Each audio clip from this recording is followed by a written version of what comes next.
Metro operates 26 park and ride facilities over the entire Harris County area. Recently we've installed a new system of video surveillance for the park and rides with Metro here with our police department, where we can actually keep an eye on certain park and rides in and around the Houston area. We want our park and ride facilities to be perceived by our ridership as being safe havens. To keep you and your car safe, Metro is getting a new security system. It not only includes video cameras and emergency call boxes, but computer-controlled gates and motion detectors in their parking lots. Before we used officers in place, we'd have an actual officer sit out at the park and ride. We had officers patrol and keep an eye on the park and rides and the patrons and so forth. We're cost constrained like anyone, so there's only so many people that we're going to be able to afford to put in place. Using technology is easily the thing to do. We can keep an eye on things going on at the park and ride. We don't necessarily need an officer just sitting out there and looking. The camera surveillance, 340 cameras in total across our 26 park and ride locations. With the 20 cameras that we have set up at Kirkendall right now, we're able to look at different areas of the park and ride. We can monitor the platforms where the patrons stand and they look and wait for the buses. That gives us the ability to know what's going on around the clock and being able to respond to whatever alerts that come in. And that's the primary use we're focusing in on today. So whenever you are on a Metro rail system, you're being observed by video, and that video is being recorded. This camera system is not to replace the officer, only to assist the officer in doing his job on a daily basis.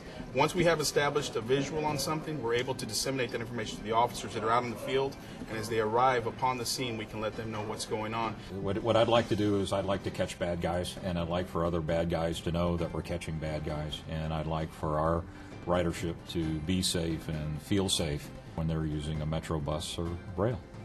A few days ago we had an incident where a red pickup truck was broken into, and we went back and actually used that to retrieve some evidence as far as suspects. Not only just for crime, but also we can use it for, say for instance, there's a medical emergency, or if we have a patron out there, say we observe a patron on the parking lot itself, they could be laying there on the ground. We can let them know over the PA system, is there a problem? And if there is, maybe we can't talk to them, but they can wave at us, let us know something's okay or not okay. Also, we help transportation in regulating how many people stand in and around the platform areas. In the event that maybe we have a bus that's down or buses that are running late, we can let them know that, hey, there's people still waiting at that stop for a bus to come and pick them up and take them to their destination.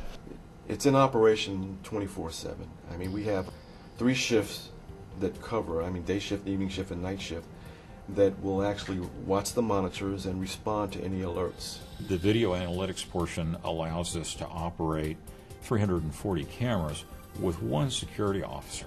The more traditional application would be that you'd have a number of people trying to monitor a static display for a number of cameras. It's not possible for a human to maintain focus for that long for that many cameras. So the video analytics portion of it, detect a left object, detect a loiterer, detect an automobile where it doesn't belong, detect movement where there should be no movement. These are all techniques that allow us to operate this system with a single individual per shift. Basically, with the video analytics, it allows us, in using a filter, to change the diagnostics and the algorithms involved in the system and pattern them after any change in behavior that we might notice with some activity on site. Say for instance, the other day we had a lady who she was eating lunch. She left her lunch. As the bus came on the bench, she ran off, got on the bus. It alerted us that there was a packager that was left behind. There was something small there. It was in the shape of a square, and it was not moving. So once the alert was brought to our attention, we sent a patrol unit out there. He checked it, found out it was somebody's lunch. Eventually, that lady was returned back to her bag. So those are the kind of alerts that we need it helps us in utilizing and working with the system. My hope is that the technology is successful and that we've achieved our goal of the park and ride locations being a safe haven and that our ridership feels safe and in fact are safe.